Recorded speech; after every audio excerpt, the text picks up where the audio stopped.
and welcome once again to the How Long to Beat podcast. I am Rick, joined by Alex and Paula, aka Butterfingers. Oh. Hey. Shape that you, the audience, not to get any context for. We've got a regular episode. I just wanted to throw it out there. But yeah, so we've got a regular full featured episode for you all. We're going to talk about what we've been playing, beating, and retiring, not in that order. We're going to talk briefly about my win of the previous go of the new go of How Long to Beat the Game, and the game that I'm making us all play for that. And then we're going to talk this week about negative video game design tropes, which I don't know about you guys, I've done loads of prep for. I think that's a hint to say that Rick has not, but don't worry, I got you. What's sarcasm again? And then we'll finish off with everyone's favourite game on this show. Oh, I almost got you, Alex. The game that everyone loves to hear us play. The game that is called In Some Regions. You son of a bitch. You don't even get it this week. You're done. It's How Long to Beat the Game. The game. Oh, that felt so good. God damn, sitting here going, ha, ha, ha, ha. Oh, Well, why don't you just tell us, because Paula and I have both not beaten any games, because I think we're both playing some big ones. But Rick, so you're going to hold down the fort for this one, so why don't you tell us what you've beaten this week? I've got a big 4 completions this week. I've also got one gaming related joke. What material are Mario's clothes made out of? What, denim? Denim.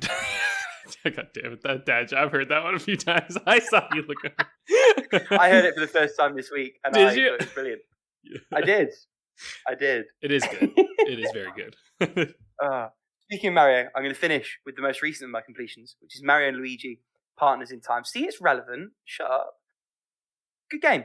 It's weaker. It's the weakest of the Mario RPGs I've played, which is 2 of them. I think it was kind of designed around the gimmick of having the babies. They kind of justify themselves being there, but they kind of mess up the story because the story has to explain why they're there. And I feel like the mechanic led the story, not the other way around, which normally I'm a big fan of, but I feel like the gameplay is quite weak and actually the story's not great either. It's just way too easy. It's way too easy. And that was kind of a problem with Superstar Saga as well. But with that, they were constantly throwing enough new things at you, and it wasn't offensively easy. This borders on offensively easy. Now, it's short, so it's not as big a deal as it might otherwise be. It's like 15 hours. I think I beat it just shy of 16. And it is a good time. You know, it's not like it's bad. It's constantly put together. The combat's still kind of good in that active turn-based Mario RPG kind of sense. I feel like it was a real backwards step from Superstar Saga. And although I think I gave it a 7 out of 10, the more I think about it, the more I think a 6 is probably more appropriate. I will say, excellent use of the DS Rumble pack, like among the best. I think Rumble is so good for those RPGs where it gives you that force feedback with the timing and some of the other stuff that's going on. And it's a real novelty in a handheld, because outside of HD Rumble on the Switch, I don't know that there's ever been Rumble in like a proper handheld besides the Rumble pack. Like, I'm racking my brain and I don't think it's been a thing. Maybe like the odd promo cartridge type thing for the Game Boy or the Game Boy Advance, maybe. But yeah, no, it's oh shit, Drill Dozer. But like as a thing that's in multiple games rather than one gimmicky thing. I think it kind of says it all, that's like my main takeaway from the game. The Rumble was good. So yeah, I feel like most view this as one of the worst ones in the series too. Like Paper Jam being the just like, oh boy. But like from what I see usually, to me it seems like Superstar Saga and Bowser's Inside Story seem like the 2 that people are like, yeah, that's the shit right there. And sometimes Dream Team as well. I played Dream Team. It's a fun game. Yeah. But I remember Superstar Saga was just very fun, and it's just like very inspired, right? But yeah, it seems like Partners in Time. And it kind of speaks volumes that they skipped straight over remaking that one to go to Bowser's Inside Story when they did them on the 3DS again. I have my DS copy of Bowser's Inside Story bouncing around somewhere. I'm excited to get back to that one. That'd be good. Yeah, I have that one on 3DS. That I'm looking forward to checking out. Someday, he says. Someday. All the fucking games I have. Backloggedy real. I also finished up FIFA 22. I'm not going to dwell on this too much. Like I won the season. I'm counting that as a win. I've stopped it because FIFA is a problem. Like it's a good game, but it's kind of it's like a fast food game. It's so easy to just fucking binge on, and it's kind of devoid of substance past a certain point. And I love it, but it's not healthy for me, and it's also to the detriment of a lot of other games that I want to play. So when it came free on PS Plus, I was like, cool, I'll check that out. Like over the following 4 or 5 days, I more or less did nothing but work, sleep, and FIFA, and occasionally a bit of food. And it's just like this can't go on. So I've had my little binge. FIFA's away for now. I'm calling it a completion, and that's done. I also finally finished, and I haven't talked about this in a little while, but it's been ticking away on the back burner. Fishing Paradiso. It's the bear restaurant, the same devs. It's really cool. It definitely gets a bit more grindy towards the end. I'm not sure I really think it was worth putting the extra effort in, because there's a credit roll, and then there's much more game beyond that to actually complete the game proper.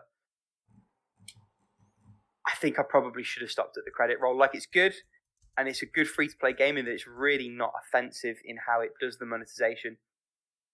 Mechanically, it's quite thin. It's just a nice little time waster. It's hard to really give it any more or less than that, but absolutely worth checking out if you want something to sort of fiddle away with for 2 or 3 minutes at a time on the phone. It's really nicely pitched. It's only a couple of pounds to get rid of adverts, and if you don't get rid of adverts, they're actually not that intrusive. So that was a nice one. And my final completion, and I want to talk quite a bit about this, Going Under. I liked this more than Hades. Now, is it a better game than Hades objectively? Probably not. Hades is definitely a lot deeper. Hades has a lot of other systems around it.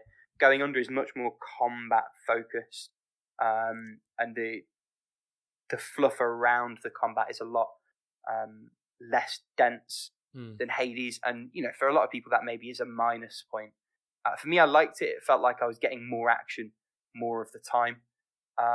It also felt like I was less at the whim of the things that I found on each run, which again, some people might see as a minus. I really felt like it was a plus. The game is also a fair bit shorter. So I saw everything there was to see in about 11 or 12 hours.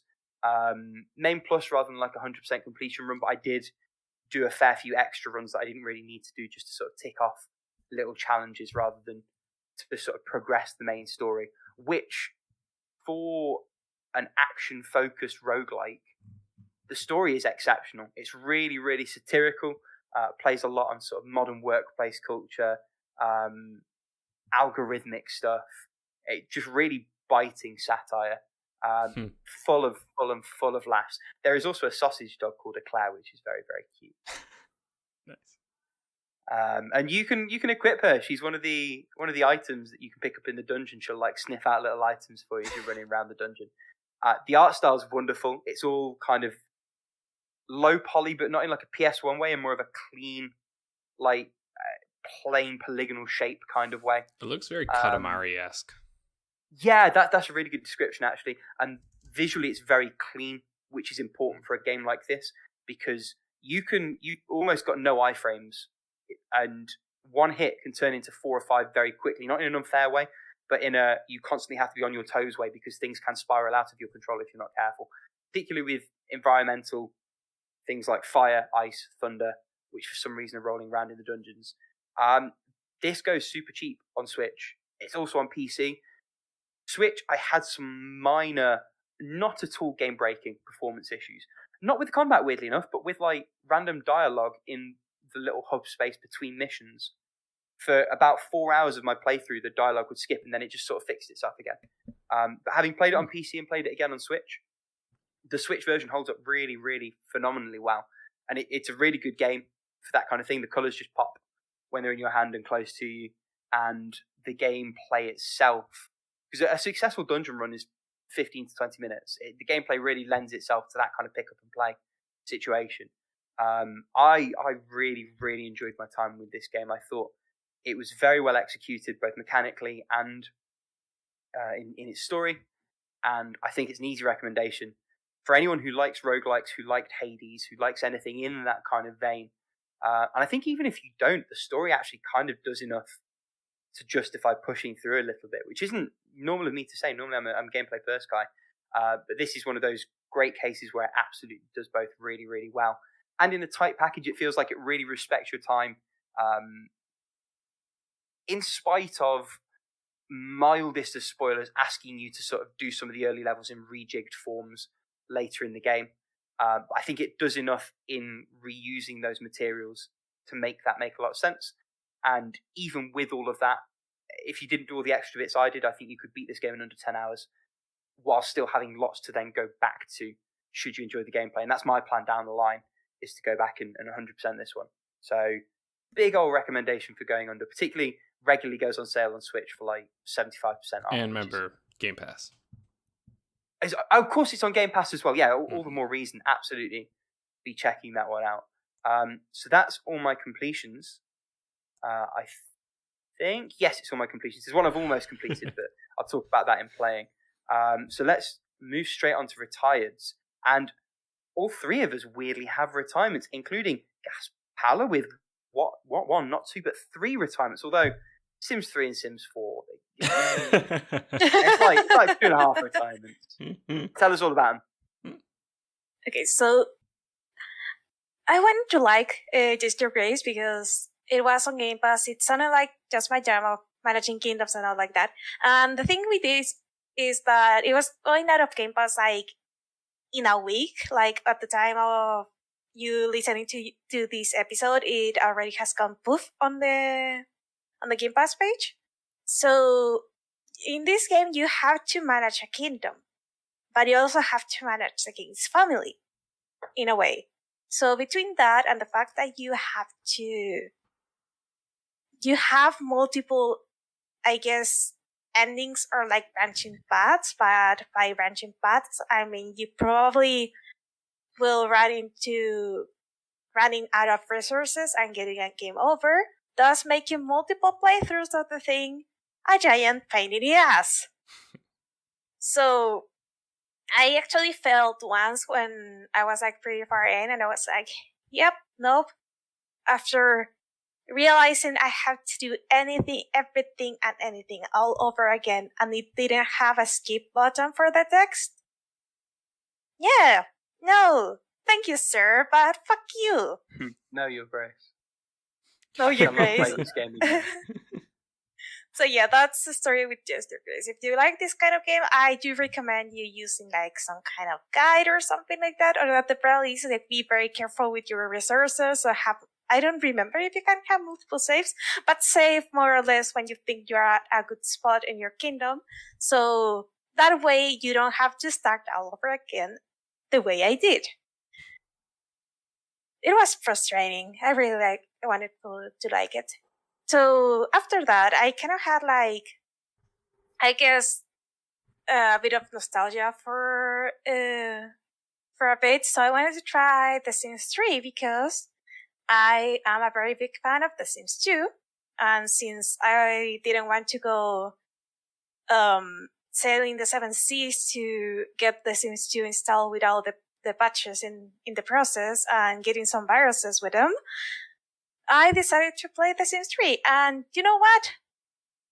I don't like this. Like, you think The Sims would be like very consistent during the ages, but first of all, in The Sims 3, you have like this open world and you can like walk your sim like all over the neighborhood without like any loading screens. But the game is awfully optimized to the point that you have to have like a very good computer or have like everything like really low settings for it to run. And also the loading screens take forever when they do happen. Like the loading screen to get into the game, easy 5 to 10 minutes, easily. And my computer is good. Like I built this computer for gaming and it was barely handling The Sims 3. That's how badly optimized this thing was. Yeesh. Also, I have to say, whoever designed the UI for this game, you need to revise some things about the UI because it was awful. Like, I was trying to build because one of my favorite things to do in the Steams, besides, having everything go to shit at some point because of the pure chaos of my playthrough, is the building. And, like, it was so poorly organized, everything. Even though you could, like, choose the exact hue or shading or color of your stuff, it was so unorganized and like the camera controls were different, and it was just painful to try to build anything or like place furniture and stuff like that. And everything in the game is so expensive. Like, I don't know, they went through Steamflation or something like that because everything is so pricey. So I had like a one-room house, and even trying to build that one-room house was a pain in the ass. So, well, I didn't get to play with my Sims because I threw the towel before that because the experience was just painful. So after that, I went to The Sims 4, and I have to say the UI has improved very, very much. And oh my god, this is so well optimized. Thank you. I don't know if my I don't know if like the comparison was like so astronomical that it felt like The Sims 4 had like no loading screens at all. But yeah, The Sims 4 is very optimized. Not a lot of loadings. It has a lot of loading screens, but you don't spend much time on them. So thank you whoever did that, because otherwise I would have just thrown the towel again. And I have to say, like, the building UI, a lot more manageable, a lot more friendly. You have your stuff like separated, like depending on the room you're gonna use it, and in a way that is very easy, like to pick the stuff you want. Which, thank you for making my life easier. And then you have the Sims playthrough that is more reminiscent of The Sims 2 in a way, because you're able to micromanage your Sims like a little bit more, and they do from time to time start doing stuff if you're like not watching them. Like, I got distracted in the first split second, and then my Sim was dancing to the music like there was no tomorrow. But it's not like in The Sims 3, like if you could leave your Sims to live their life and just watch in a way. So in that way, like The Sims 3 kind of plays itself. Like, pretty much like when you're not watching, but here it needs more input from the player, which I like, because if the game is gonna play itself, why would I play the game? Ignore completely that comes from a visual novel player. But yeah. Still, there were like a lot more systems in the game. Like with each game, like the scenes have gotten like more and more complex in a way, because first you have like a very basic Sims in The Sims 1, then you have like, oh, you can give your Sims dreams and stuff, and if they follow their dreams, then you can make them happier and they will have a happier and longer life. But now it's like you can pinpoint like everything on the personality, and honestly it's just tiring. Like, if I have to choose from all the Sims games, because I have played all the Sims games, I feel like even though it is very outdated on some aspects, especially like in the clothing and furniture department, The Sims 2 is a pretty darn good game. Like, it is a lot of fun. Like, it is a lot more fun than The Sims 3, and it has everything The Sims 4 has, minus like the over complexity of everything. which for some players, I know it's their jam, but for me, I prefer going back to the simple times. So yeah, those are my retirements. That took way longer than it should have, in more ways than one. So, Alex, you've been kind of quiet. Yeah, I mean, away, please. Like I technically beat this last week, Monster Train, but like I kept playing, and I unlocked all the factions. I didn't do the DLC stuff just because I didn't feel like buying, but I unlocked all the factions. And honestly, still think this is a wonderful game. The only reason I retired it is because this is what I do with every single roguelike game. I had a moment where like I saw my reflection in the screen and I went, you gotta stop. Because you could play this game forever, or you can go play all those other games that are like, Alex, play me in the corner, or on my Steam library, like, come on, dude, we're hogging up space on your hard drive. I'm like, I like to imagine the games you're not playing as kids in class where they're like wanting you to pick them, and you know when the kids like reaching up because they think if their hand's the highest, you'll like ask them to answer the question. Like, well, like it was my birthday recently, right? And like my folks gave me like they let me buy, and like GameStop here is like, I think they're really like they want you to buy their fucking used games hard, right? Because that's where they make their money. But they've been running some like legitimately excellent promos, or it was like buy 4 used games, get like 40% off of the whole thing. And right. And like I also had a gift. So I got like new games. I got like Tiny Tina's Wonderlands, Lego the Skywalker Saga. What else did I get? I don't even fucking remember. I got 2 other games. Can't even. Oh no, that's gonna drive me absolutely freaking crazy if I can't remember. A birthday present well spent. 2 games are. I know, right? Well, I also got, because then what they did was they gave me. Oh yeah. I got Stranger of Paradise, Final Fantasy Origin, because it looks hilarious and I really want to experience that. And I got Sekiro, Shadows. Stranger of Chaos, Final Chaos. Exactly. I want to kill chaos. And then because I bought all those, they gave me a free game as well. So I got Devil May Cry 5, the special edition. Ooh. So I was right. So I have all these games that I'm like, these are good games. And I know that I'm leaving my beautiful TV and Xbox in a month for a couple months because I'll be going to another city to live for a little bit with my partner. So I'm just like, I got to play all the Xbox games now. So looking at Monster Train, I was like, bruh, I cannot spend any more time on you. Gotta leave you behind. So it's not you, it's me. It literally, that's what it felt like. I was like, seriously, you're like a really amazing roguelike game that isn't predatory and really respects my time, and I respect you, but now I have to leave you.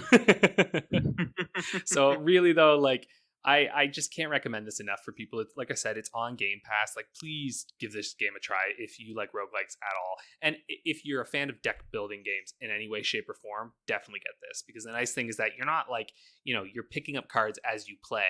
And that's the kind of deck building that I love, where it's like, okay, instead of like looking at all these amazing cards and then coming up with a deck, it's just really nice because each run that you go in with this game, it's like, I don't know exactly what kind of deck I'm going to use. I know some strats for each of these, clans and factions, but it's going to kind of depend on what I'm given and what artifacts that I'm given. And I found it really satisfying to just like delve in there and learn like what cards kind of work nice with each other and learn what factions and like how they change each other a bit, because the secondary cards can really change your run and how you're playing. And yeah, I don't know. It's a very clever game in like the best kind of way where it's like, it's clever, but it's like, here, we're going to kind of like, we'll drip feed you this stuff, but not so slow that you're frustrated. It's like, you're going to unlock a lot of stuff each run.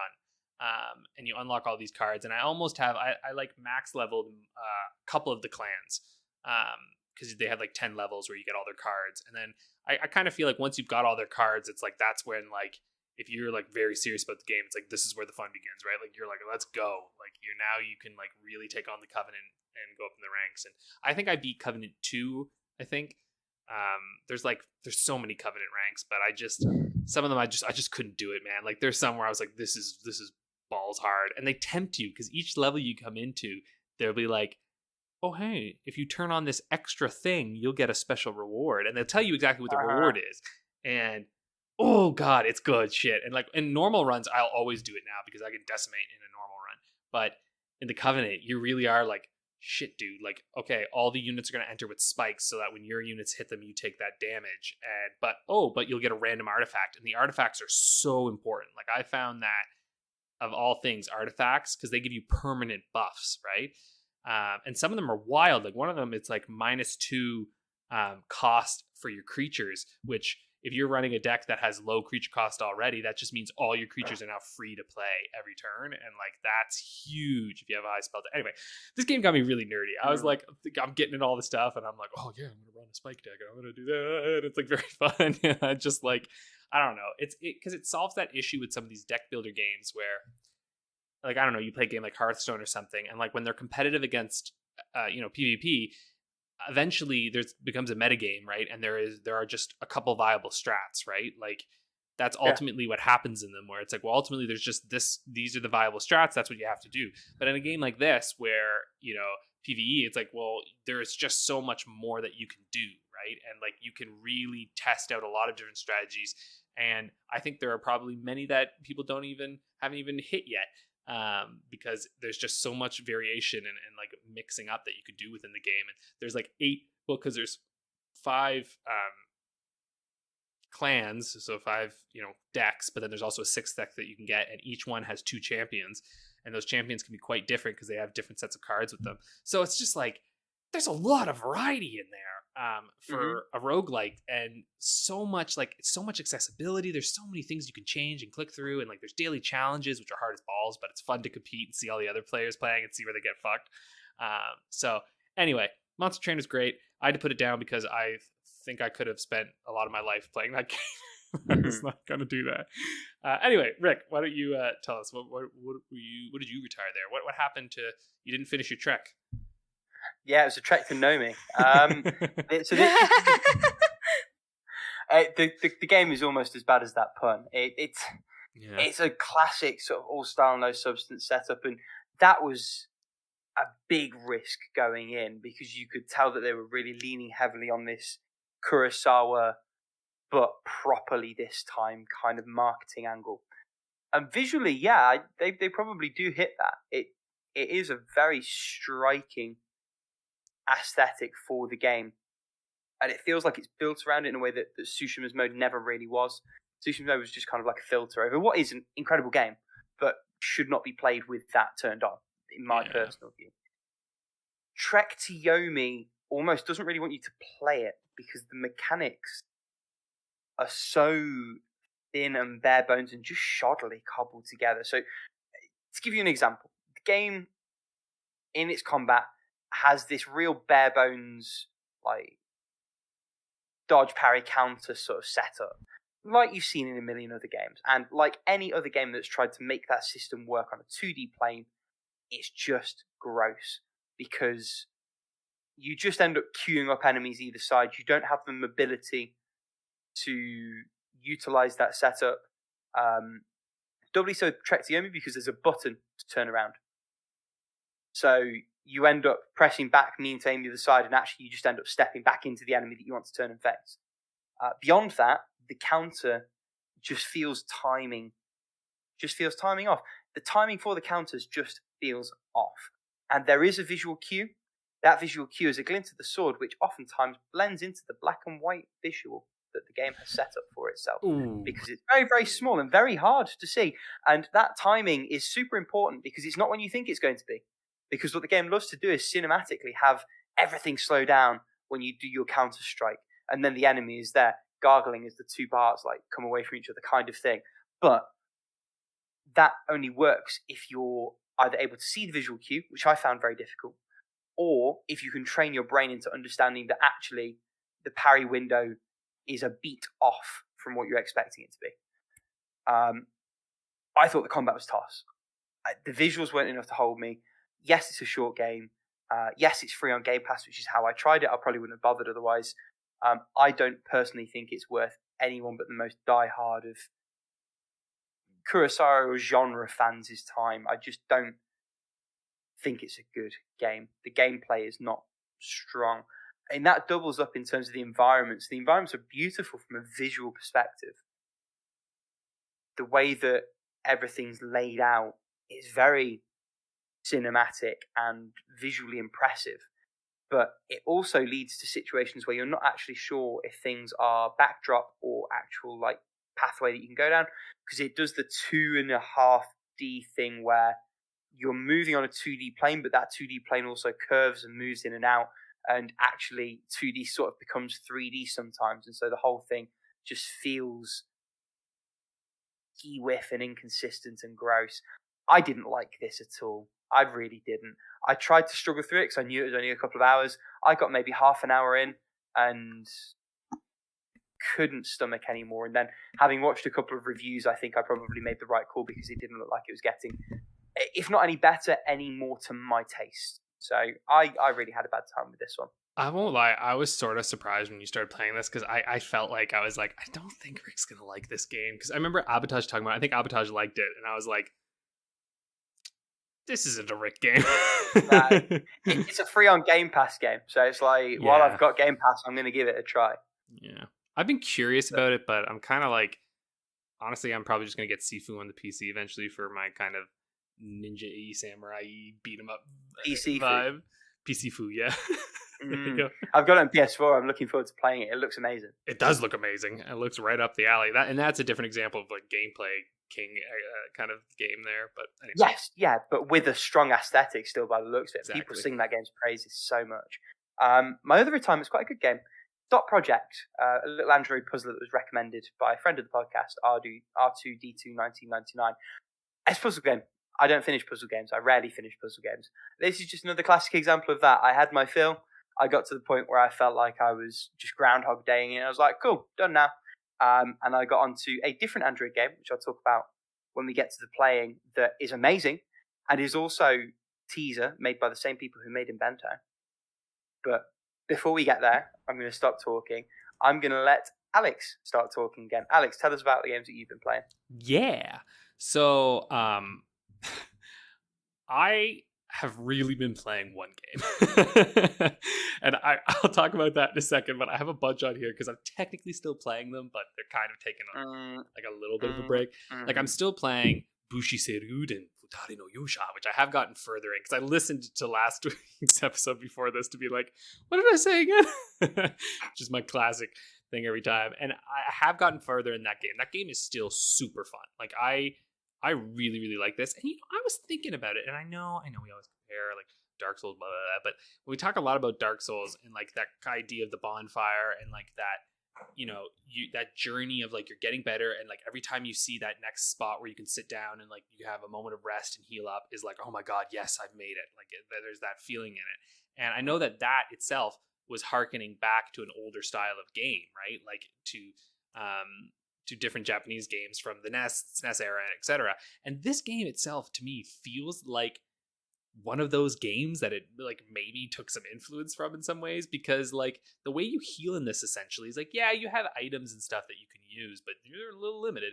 But then whenever you get to these bells, there are these bells all throughout, and those bells heal up your HP and your MP, and it is like, hallelujah. And it's different than the in system, right? Because like, there was in systems, but in those systems too, you'd have like a cure spell, right? Like you had like your party to manage and whatnot, but this one feels different because it's just you and your little floaty buddy, and you can get just decimated in these battles. Like holy hell, it is very much like I'm glad I'm playing it with save states, because I'm like, this game can fucking go at you pretty intensely when it wants to, because if you mess up a move, because again, it's that like when you stand still, the world is still. When you move, the world moves, and if you mess up, they're gonna attack you real good. And like I've been hit with some monsters, and they're very vertical levels, and it's been really fun, but it's been intense. I'm looking forward to playing through more of it. I'm probably actually going to take this little SNES Mini. I realize this is kind of a perfect thing to take with me when we go, because my partner and I are going to be living in another city for a bit in July and August, and I think the accommodations they're putting us up at have as a TV. And I'm like, this is kind of a perfect little thing to bring, because the SNES Mini is so tiny that it's like I just kind of pop that in and it can be my little thing. So if I don't make much progress over the next bit, you can expect this game probably next month. But who knows? Maybe I'll just beat it. Haven't played a lot more of Wildermyth. Again, it's because it's PC, and I know that I'm going to have months where I'm just going to be with my PC. So I'm like really kind of waiting to like bust out those PC games. But still love it. It's still great. Final Fantasy IV Advanced, gotten further in it. Definitely going to end up beating this one. Playing with the guide is just super fun. Started playing Shovel Knight Pocket Dungeon because I got my birthday. I got some like eShop points, and I always wanted to get this one. And it's also never gone on sale. And to be honest here, I kind of want to support Yak Club games at full. You know, like I like what they do, and I appreciate them throwing out like very polished side games that are so much fun like this. And Pocket Dungeon is really fucking fun. It's hard as hell, I've been finding, but it's really cool because the idea is like you're going through as you're like, and you get to play as all the knights eventually, I think, but you got to beat them. And there was something at first that I didn't fully know. I'm gonna have to go back because I'll be honest with you, I was a little under the influence when I played this game last night. So I'm like, pretty sure I read this right, but I don't know. But there is like, what was it? They have this infinite stock option, which plays more like a puzzle game, or then there's like kind of like the one stock where it's more like a roguelite, and like when your board fills up, you like die automatically. But I can't really tell what that means because it seems like when my board gets full up and it closes off, I still have to restart anyway. So I'm like, I don't really know what's going on there. I have to like figure out some of the mechanics a little bit more. But I'm enjoying it a lot. Like you play first as Shovel Knight and you're on like a board. And it's got like, there'll be like blocks and there's enemies and you can chain the enemies together, right? So like when you bump into someone, you attack them with your shovel. And if there's a chain, you're going to deal the damage that like 1 damage basically, to everyone in that chain. So the idea is that like monsters will hurt you. When you attack, they attack you if you're standing next to them. So if you try to individually take out all the monsters, you're fucked, right? Like there's tons of potions and all that, but the idea is that you really want to lay all the monsters into a big chain, and then that way you can basically just take like 2 damage to take out all of these monsters. And all at the same time, there's blocks falling the entire time coming through. Now, they do recommend, and this is probably where I'm going at fault, is that they're like, if you stand still, the board will slow down. Take your time, figure it out. And I'm like, never! Running through. And clearly it's meant to be more puzzly gamey where you're supposed to take your time. But I'm like, nah, bro, I'm going to go hit blocks. So I did get one of the nights, so I did okay. But yeah, I got to slow down and start like figuring them out a little more. Really good puzzle game, though. Now, the true game that I've been playing is Lost Judgment. I have been playing this game at this point for 36 hours, and I am about a little more than halfway through. I'd say maybe three quarters, I think, all the way through. I've basically completed all the school stories. So, okay, this game does some really awesome shit with the kind of Yakuza formula, and I actually think it just completely improves over Judgment.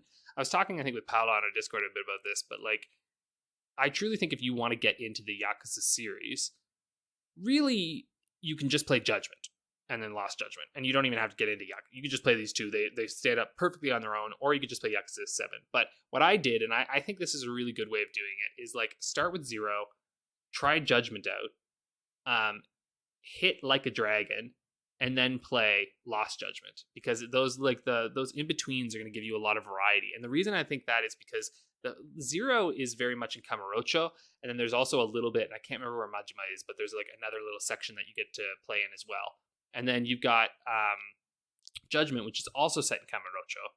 But then you have Like a Dragon, which is set in Jincho, and Lost Judgment, which is set in Jincho and Kamurocho. You can kind of go in between both. So like the maps give you such a beautiful kind of variety within it. And like they've gotten so much better. They're just so much better at what they do now. Like these games Lost Judgment is beautiful. Like, it is incredibly well made. Their character models are stunning. Of course, all the thugs. They even make fun of this, though, in one of their, like, side quest things. Like, this guy comes up, and Yagami's like, haven't I seen you at, like, a supermarket or something? And he's like, no, I'm special. He's like, everyone always says I look like everyone else. And I was like, he's like, I swear, don't you actually? And he definitely is the same character model as one of the guys at the store. So like they poke fun lightly at it, and like in ways that still allow it to fit in with like the world. But you're like, that's good. I like that. And the English dub in this one is superbly done. I think in the first one, Judgment, I found it was a little bit like we're still sort of figuring this out. But I think now with 7 in this, whoa. And I would actually kind of, to be honest, unless you speak Japanese, I think I'd recommend the English dub, because they even this time, and this is where I think things were different, they dubbed the incidental audio as well.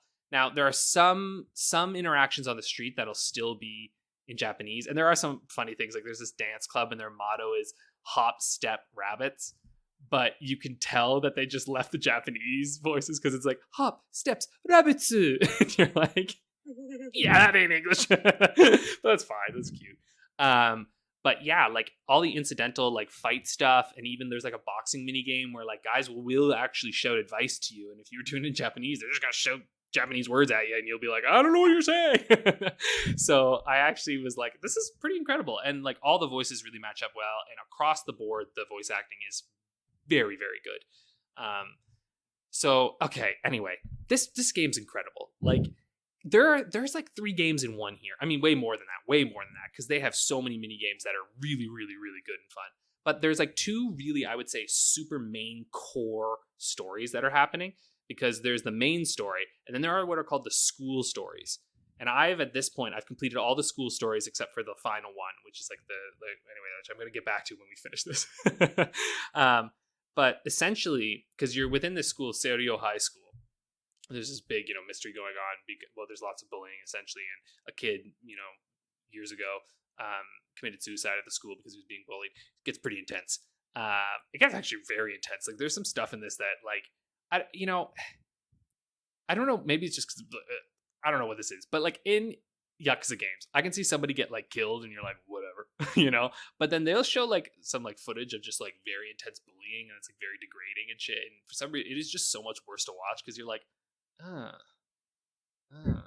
like it's not very, because it's quite real, right? And like the Yakuza games, and I'd say Judgment as well, they have a tone problem. They do, where like the main story is so serious, right? But then you'll spend like, like I spent like 10 hours playing Virtua Fighter 5 and a robotics mini game and a motorcycle death race, while also doing a rhythm dance club game where I'm helping a dance club get to the finals, the nationals, essentially. And then it's like, then you come back and you're like, oh yeah, main story, and you pop in, and it's just like, here's this graphic video of a kid being murdered, and you're like, fuck, you're just like, oh my god, you're like, holy shit, okay, well, whiplash, total whiplash. But like, it also somehow works well. I don't know, because you get to kind of drive how quickly you want to do those stories. So like, I really love the school stories because they kind of replace the side cases. Because in the first one, they have side cases, right? Where like the idea is you just kind of, really, frankly, it's just like you do random stuff around the town, right? And that was a big Yakuza thing. And so in Judgment, they kept that. They're like, okay, well, there'll be side cases because Yagumi's a detective, so this makes sense. But what ended up being the issue is that, like, while the side cases are fun and funny, they very rarely actually link together, right? So in this one, what they decided instead is like, okay, why don't we do this thing where like we do these school stories, which are basically 10 clubs in the school that have mini games involved with them, but are all telling an overarching story about this character called the professor who's like influencing students at the school.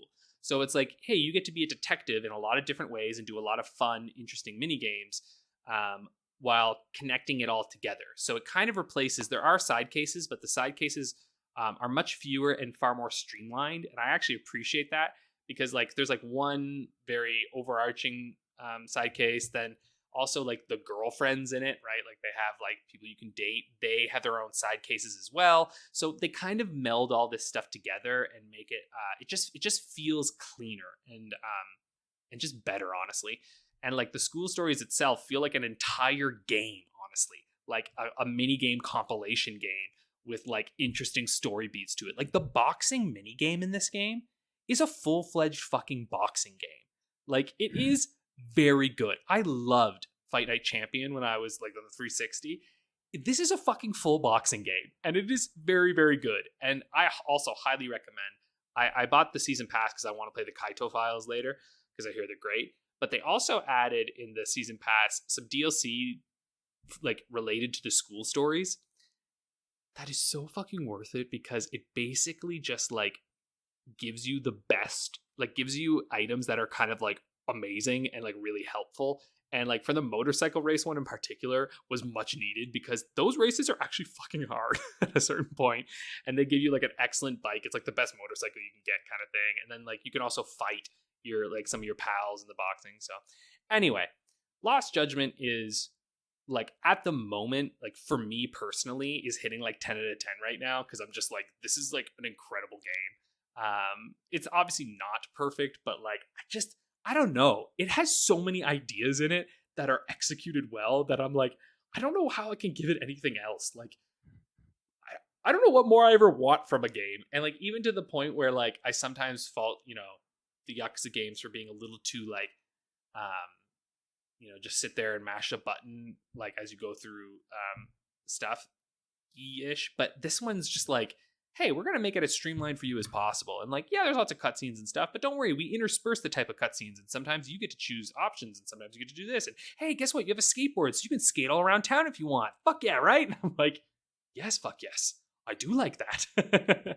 So anyway, I cannot recommend these games to you two enough. Like Judgment even. Like the nice thing is it's so easy to get into them these days. Like fucking Like a Dragon is on Game Pass. I'm like, just play that game and you're fucking in, if you want a good RPG. And then Judgment itself usually goes for pretty cheap, and I'm just like, it's so worth it. It is so much fun.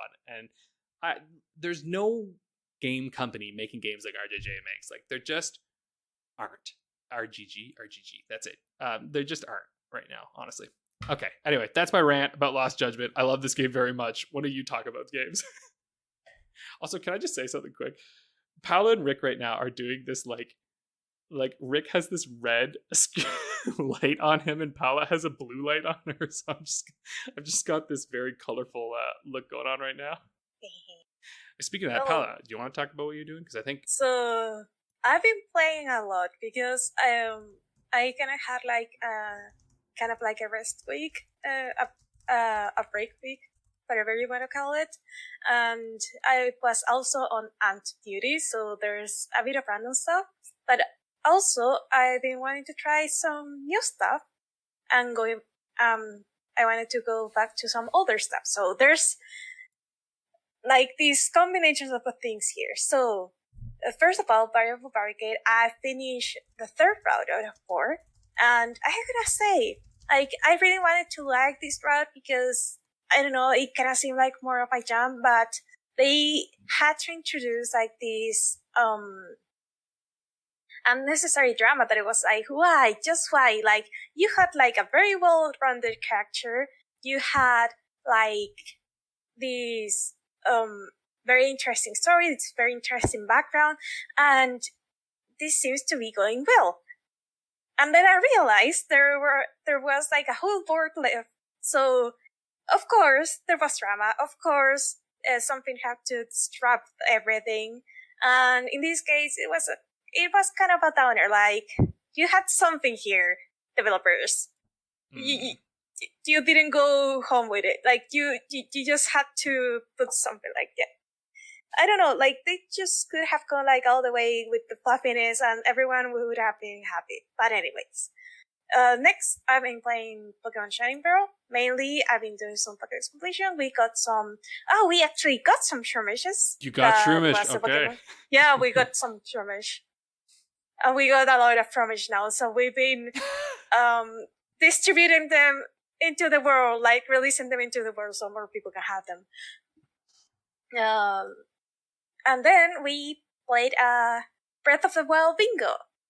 A little reminder that when I say Breath of the Wild Bingo is that you generate like a bingo board with challenges for the game, and the first player to, in this case, to complete the entire board was the winner of the race.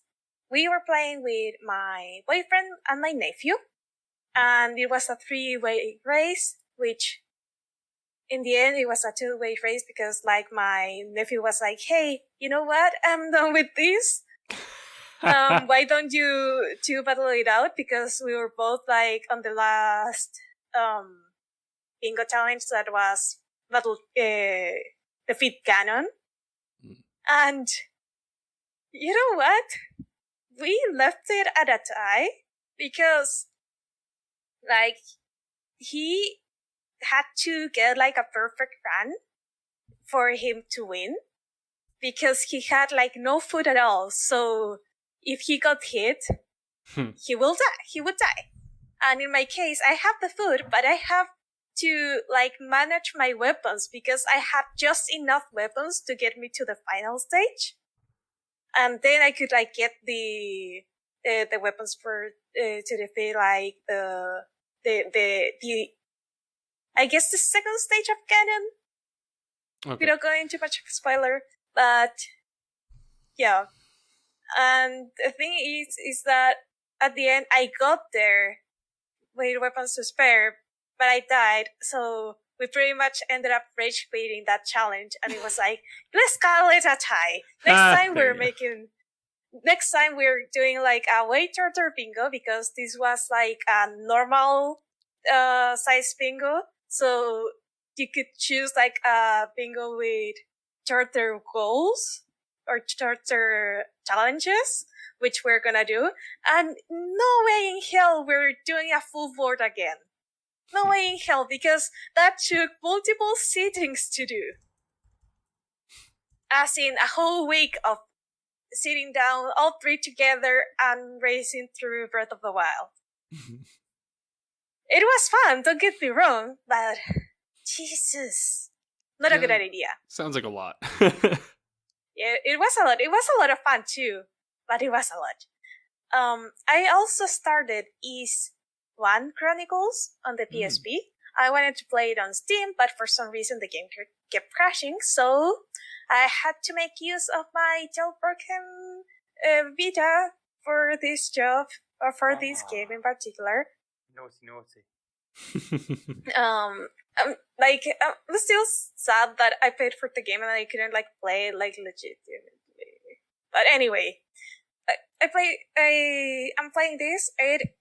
I've played a little bit of Origin before, and let me say, this is a very different game because they're for like action RPGs, but in this case you have to like just tackle whatever you're trying to kill it, and how the math works, I have no idea. Like how it is calculated, like if you receive damage or if you deal damage or both. No idea, but it works. That's what matters right now, because it is like it shows the age of this game shows on how things are implemented and how obtuse like some of the tips they give you are. But I'm still having fun, and oh my god, the music is a total banger. Like the OST of this game is you have to like look it up somewhere because it is very good. I'm only like 1 hour and a half through, I think, and I've just cleared like the first boss, and I'm like on my way to the second boss of the game.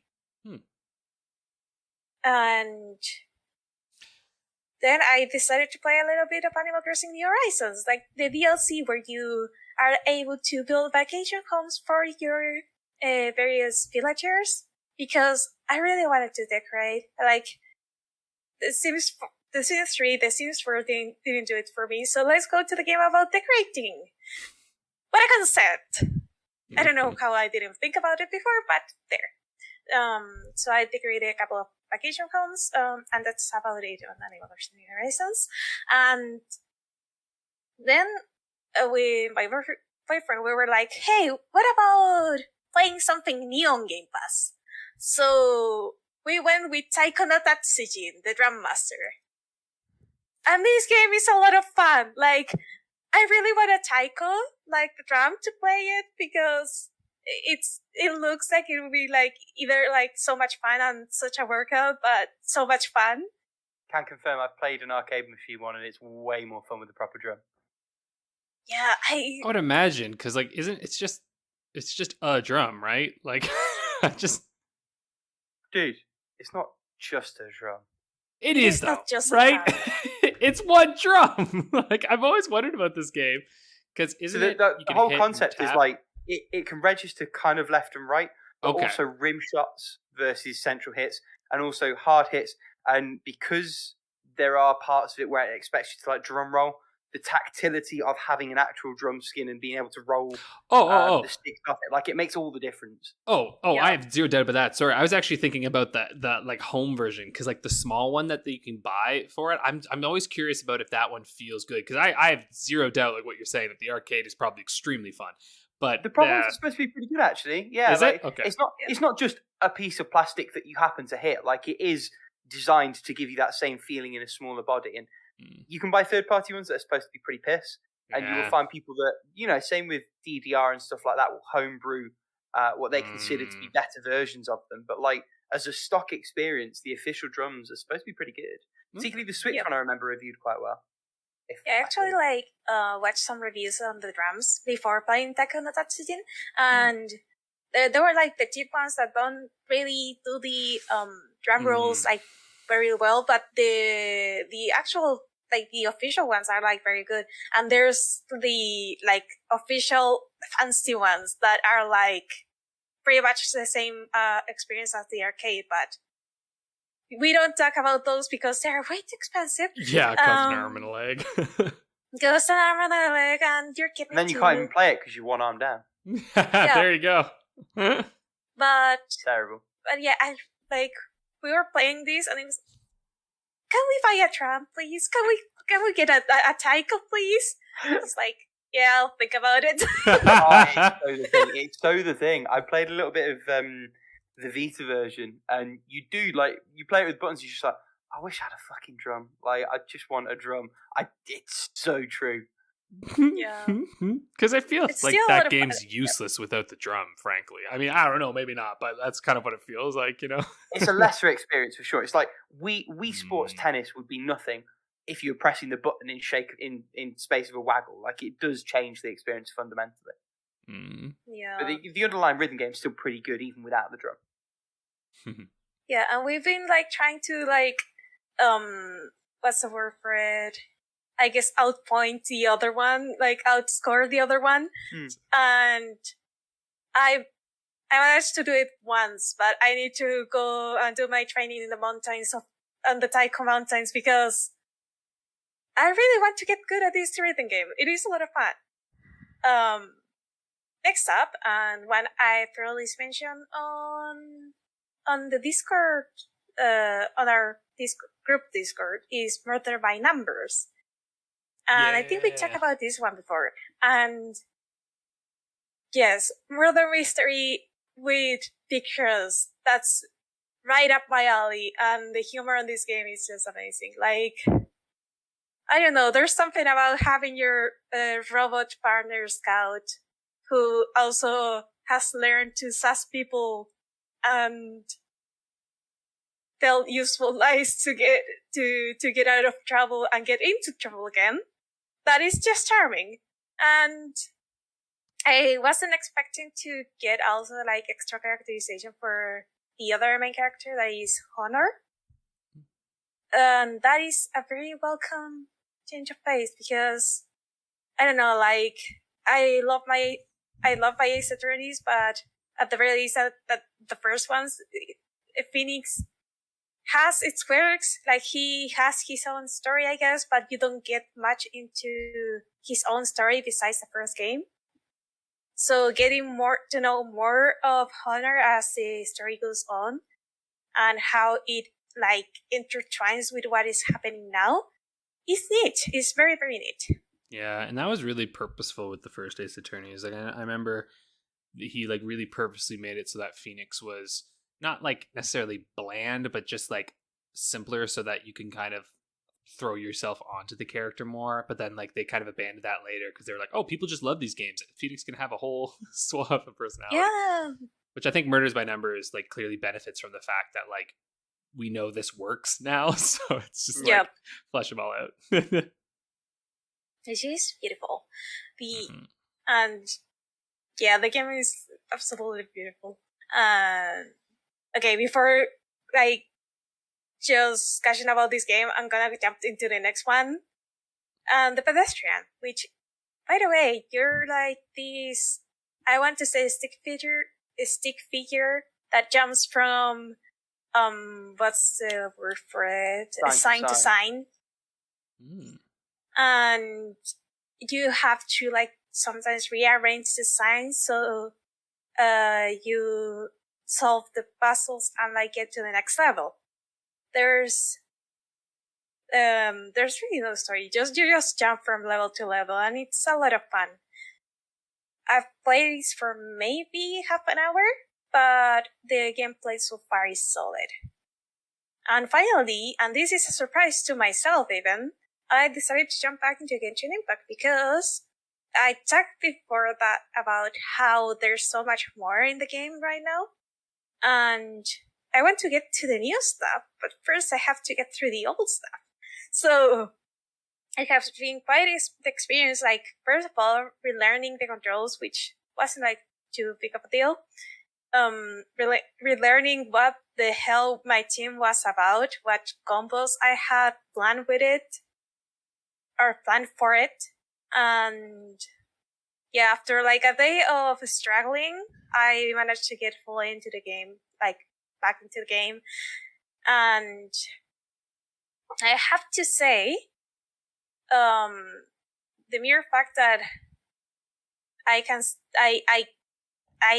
see that there are more materials right now that I get by exploring makes exploring more worth it. And I really want to get to the Serenity portion because I want to build my home there.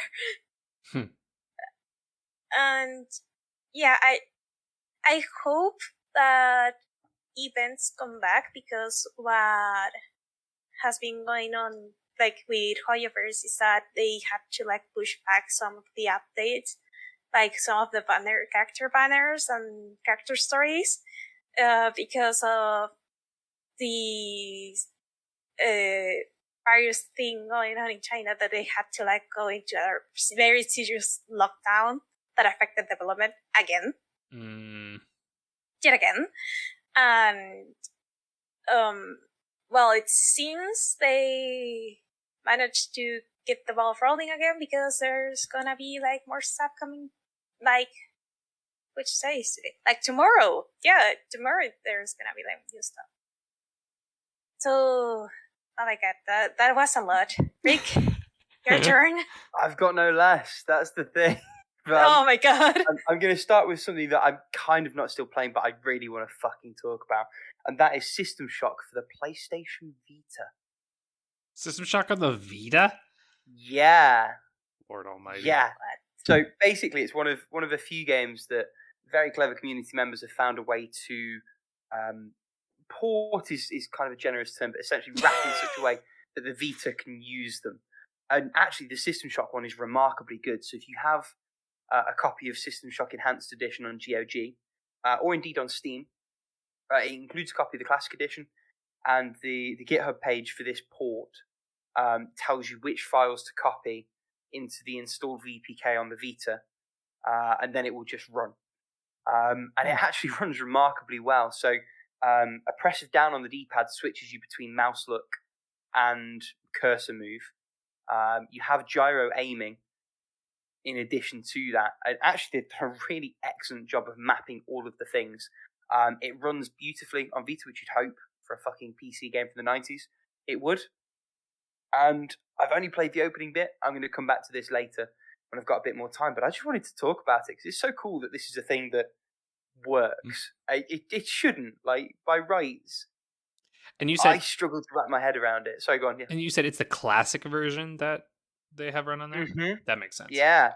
I mean, I don't think it's got the enhanced... But then the enhanced edition only really tweaks a few things and gives you mouse look, which the Vita wrapped version gives Doesn't you it that have some option graphical anyway. advancements too? Because I remember playing the enhanced version and it looked pretty, but I could be thinking about the remake demo that I played as well. So I don't know. Quite now possibly, anymore. because that's an entirely different game in essence. It is big time. I remember playing, because I was playing System Shock a while back and it was fun, but old. Let us know in the comments down below what the difference is and hit like while you're doing it. I think you're Laugh right at though, progress Rick. It's time. mostly control stuff and quality of life things that changed in the enhanced one.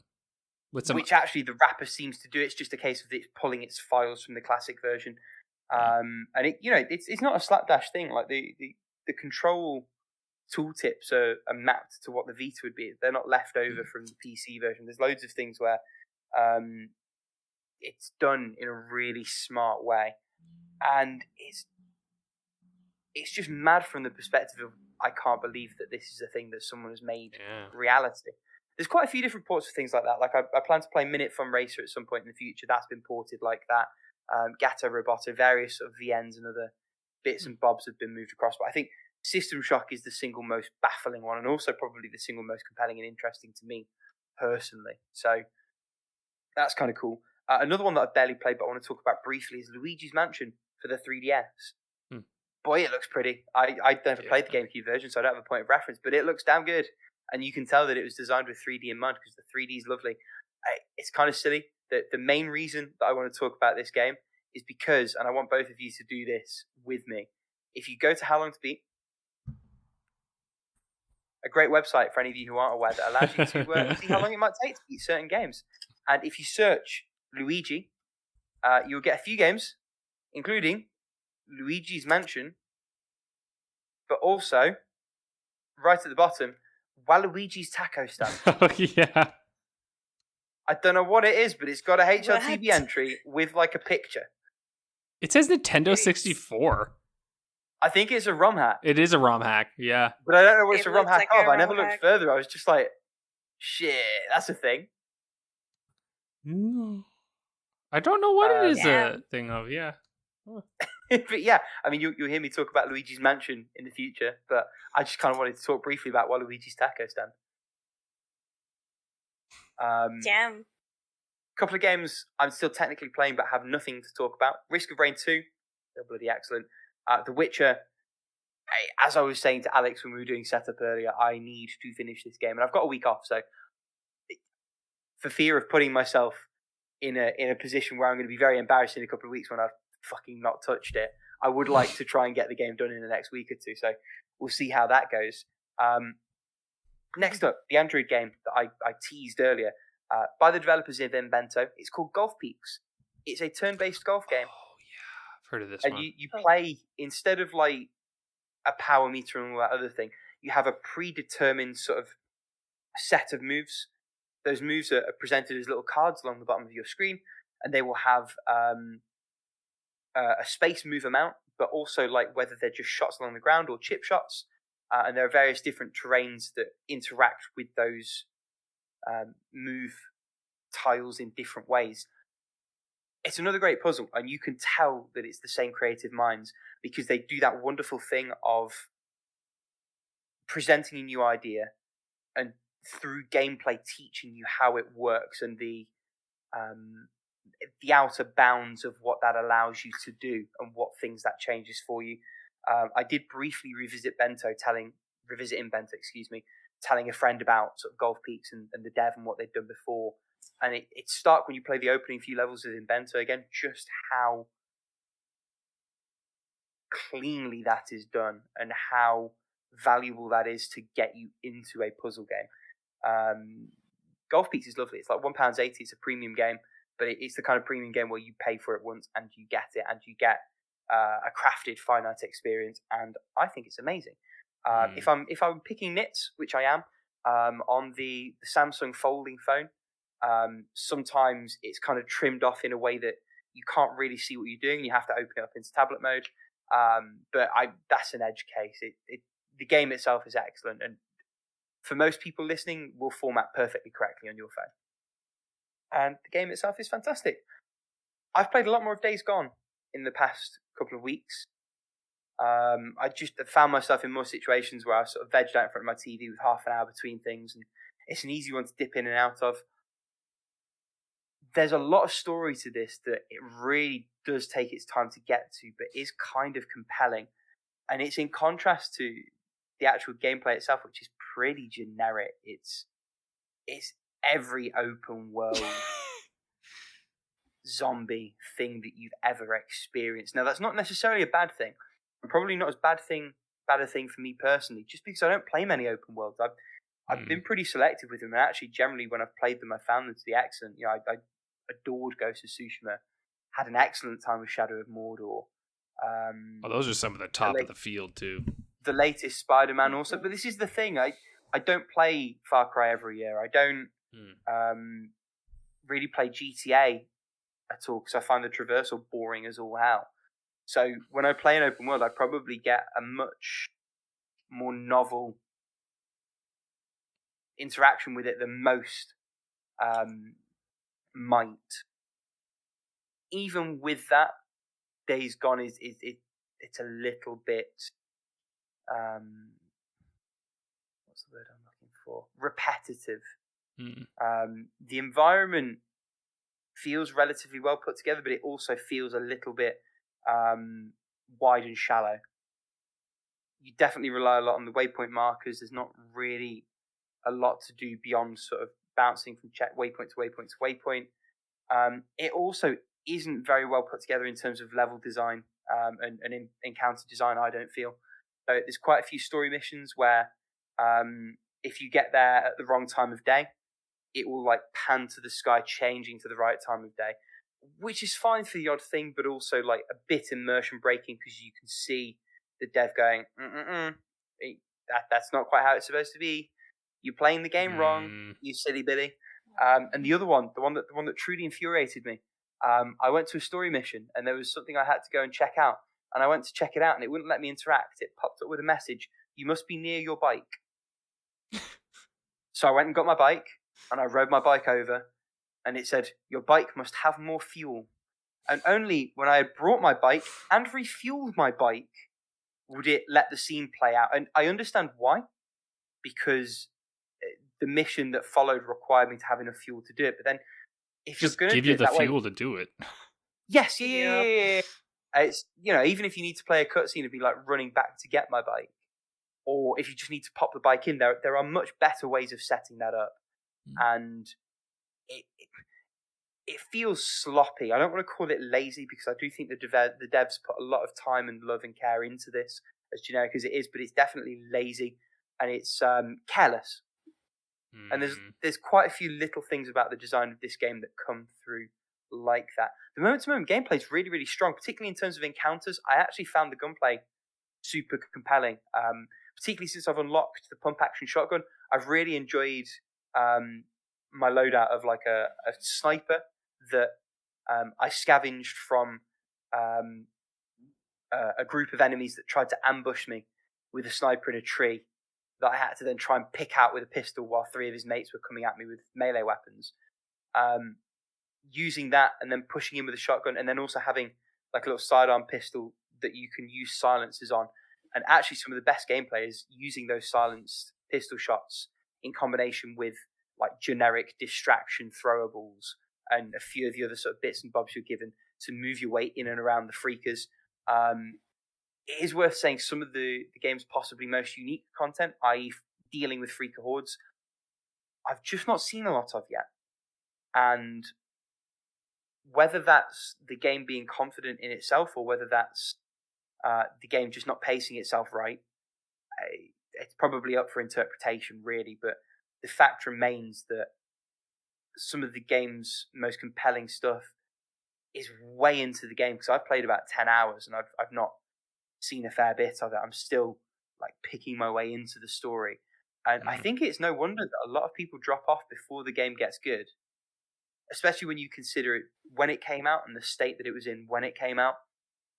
Now, as a free PS Plus game that I'm picking away with, I'm actually having a really, really good time with it. I do like it, but you can't fault anyone who bounced off this game or came away with a less than positive impression of it, because the game really doesn't give itself the best chance, in my view, to be appreciated and considered for what it does well. So that's a strange one. The bike riding is nice as well, actually. I like the way that a lot of that's integrated and how everything centers around the bike. It almost feels like a layer of realism where you are reliant on that mode of transportation, because without it, you are so easily overwhelmed both by human and non-human enemies. And that's another component to the whole game setup and the combat that is quite interesting to me. So yeah, liking it but not loving it. I'm really loving part-time UFO. I've been dipping in and out of this. I've got well, I had 3 levels to go, and then we had some technical difficulties when we were recording, and while Alex was doing his best to fix them with Paula, I got to the point where I have 1 level left to go. This game's lovely, whether it's on Switch or mobile, both of the places it's available. I'm going to talk about it more when I've finished it, which will definitely be for next time, but for this time, I just can't tell you how good it is. It's really charming and fun and joyous as a little game. 2 more. First one is, I thought it was Elijah, but the game proudly declares itself to be Oliya when you go in to play it. So O-L-I-J-A. It's a Devolver Digital 2D action platforming thing. Kind of story focused, but the story's a little bit vague in a way that I think works. The whole aesthetic of an otherworldly, almost Nordic setting, these mystical enemies, this cursed harpoon that's the central unique mechanic of the game, blending in with a lot of nice ambient-ish instrumental music through the background, these big chunky pixels that have a surprising amount of animation for the size and the way that they're structured. As a package, it's really very compelling. The unique mechanic is itself not super unique, so that the harpoon you can throw and then either pull back to yourself or teleport to it. It unlocks a little bit in the way of platforming, a little bit in the way of combat, which again feels remarkably fluid given the aesthetic and the way that the models are all set up. Seems like it's going to be a pretty short one. How long to beat? Have it listed around about the 4-hour mark. I think I'm past the halfway point and I'm not even at 2 hours. So we'll see how that goes. But I got it at half price in the recent sale. I like it a lot so far. It's not blowing my mind, but it's been a very good time. And finally, God of War Ascension for the PS3. You can kind of tell that we're running out of ideas by this one. It's not only is it still quite jarring, even having played 3 relatively recently, to go back to the whole QTE mashing thing, but also there's a few things that they've switched around in terms of controls and encounter setup, just enough to throw you off a little bit. It is worth saying this game pushes the PS3 to its absolute limit in terms of graphical fidelity. You could tell me it was a PS4 game and I could be convinced. It really does look that good. Similar to what God of War 2 did when it came out in the tail end of the PS2's life, really. It goes beyond what you would think that hardware is capable of. And at its core, the gameplay is still pretty fun. It's still quite limited. It's very mashy. There's not a lot besides it, which is both a good and a bad thing. This is one that I do already, even just an hour in, feel like I'm kind of playing out of obligation. And that's not ideal. We'll see if I finish it. I expect I will. I've got a few podcasts and other things where I need to be present but not active, where I can see myself getting a fair ways through the rest of this game. It's not made the best first impression, let's put it that way. And again, it's not bad per se, but it certainly doesn't do enough to be good, even to the level of the previous God of Wars. 2 especially, I felt like was the standout, the ones I've played so far on the PSP. 2 that came out, Chains of Olympus and Ghost of Sparta. This doesn't get anywhere near those highs yet, but it is early days. So beyond the spectacle, we'll see if any of the rest of it can bring itself up to that. So that's everything in terms of my playing. It's worth saying before we get to the topic briefly, I have, since we last recorded, decided what my winning How Long to Beat the Game would be. So the 3 of us, at my request this month, are going to be playing a game called Dungeon of the Endless. This is a game from 2014, originally released for PC. It has had more recent console ports. So I am replaying it on Switch, having played the PC original very, very close to when it released. Paula is also playing on PC. And you at home may want to play along because it was given away on Steam about 18 months ago. So there's a very good chance you have this sat in your library. Alex, the silly quote-unquote gamer videos, didn't claim the free game on Steam, and so is instead. I only started Switch. playing PC games like this year. But I had it was like heavily discounted on the Switch. It was like 5 CAD, I think. So I was like, yeah, I had that gift card. I'll be honest, like I was talking to Rick about this. I started playing it last night. This game has 0 fucking tutorial. Like it tells you it's not a good tutorial. It's very brief. And it's very honestly. I'm glad that you're getting us to play this for this, because if I were to have tried this on my own, I would have shelved this game immediately. Because I have 0 interest in shit tutorial games. I'm like, if you're not going to teach me how to play your fucking game, I'm not going to play your fucking game. So it's just like, no thanks. But knowing that you know what you're doing, I'm like, okay, I think I'm going to get to enjoy this game. and I have to say, having played the tutorial, I'm like, I only know what I'm doing because I already played this game before. Yeah. Briefly for the people at home, this game is a weird, unique mix of real-time strategy, dungeon crawling, and roguelike elements. You play as prisoners on a penal ship which crash lands. You have to escort your power source through the dungeon that you're traveling through to try and find a way to safety. The whole game sort of centers around exploring while also managing resources, in particular a resource called Dust, which allows you to power rooms. Rooms that are powered cannot spawn monsters. And that's important because you need to manage where monsters are and aren't spawning and fending them off, because if monsters get at your power source, it will cause a game over, and that can very quickly spiral out of control if you're not careful.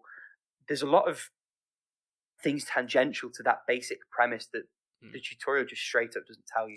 Yeah. For example, most pertinently, and I'd kind of forgotten this from when I played this last, the game progresses by you finding the exit through your exploration and then forging and navigating a path for the crystal to be carried from its start point to its end point. The moment that you touch the crystal to pick it up, you cannot put it down, and at that point, any unpowered room is fair game for a constant stream of monsters. You cannot hope to fend them off forever. You can only aim to fend them off long enough to get the crystal to the exit. If, like me, you foolishly go, oh, I wonder what happens when I interact with the crystal at the start of the level, it's too fucking late. It's way too fucking late. And the tutorial doesn't really signpost that, certainly not properly, not to the point that I felt was necessary. So early days can only get better for Alex. I have to say I found it quite refreshing, both going back to it and also seeing how well it was bound to controller. Because as a mouse and keyboard centric game originally, I was curious how they would make that work. Other than slightly finicky navigation between rooms from a macro perspective with the left stick, I actually think they've done a pretty good job of moving everything around. And it's worth saying as well that the game is pause anytime, and you can give orders and strategize while the in-game time is stopped. So it's not the kind of game where you're going to be overwhelmed with lots of rapid-fire decisions, because you can at any time press pause and recalculate and strategize. So it's much more cerebral than it is frenetic. Have you played any of it, Paula, so far? Paula, excuse me? Yeah, if you have, how'd you feel?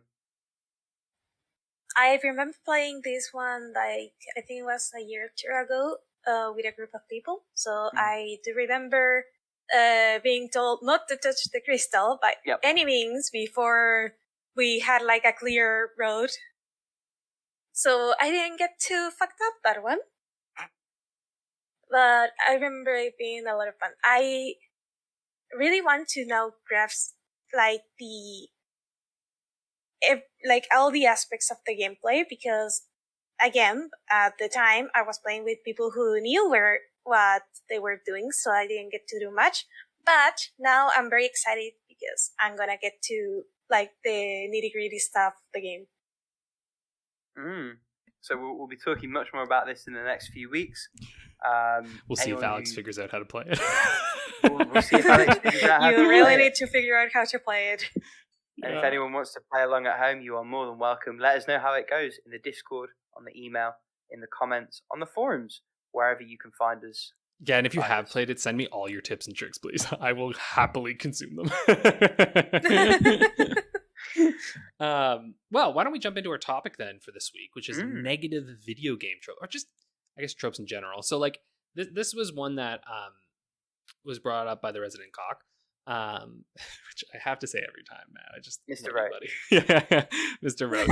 So essentially, there's a series of questions in here around like why are they still around if they're so disliked and flawed? How can they be implemented better? Things like that. But I thought something that we could kind of touch on first is just in general, like because I think when we talk about tropes, and for those who are maybe like, what's a trope? A trope is basically just kind of like a repeated thing that is done often in media, right? On any kind of media, right? Like it's something that you get to a point where it's like, I guess the best way to describe it is it's almost like a symbol that represents some idea that's been simplified and used very often, right? And I think the best maybe idea for that is like a person wearing a cape is what? Superhero, right? Like we have that symbol, and then a superhero does what? Well, what's a common superhero trope? Wearing the pants over the trousers. There, that's one. Or you, that's great, actually. Yeah. Although for us Americans, pants, underwear. But anyway, you're welcome to be wrong. Yeah, it's fair. Hey, look, it's all good. But underwear makes sense because it's wearing under. But anyway, or like the idea that like their parents are killed, that kind of shit. And so in general, tropes aren't necessarily a bad thing, right? Because like it's shorthand for storytelling, or for mechanics, but it can get overused big time. And I think too, like this first question, why are they still around if they're so disliked and flawed? I feel like that question sort of answers itself a little bit in the sense that like they're not actually a bad thing, right? Like for instance, one trope that I think is the audio log. Like that's a pretty huge trope at this point, right? That like your narrative is going to be sent to you through little audio logs or like books or stuff that you find in the world, which is been overused big time and is sometimes absolutely terrible, but then also can be really freaking great. And so it's just like I think it's even less that it necessarily has to go anywhere. It's just that I think it's very lazily done, right? Like it can so easily be done poorly, like in Remnant, for example. It's just not very good. It's use versus misuse, right? Like the one that always jumps out at me is like Little Child in Big Scary World, which Limbo did, and then like every game that was made by an indie developer since has done, because it chalks it off, and it's done almost as a hand wave in some cases where you need a story, fucking here you go.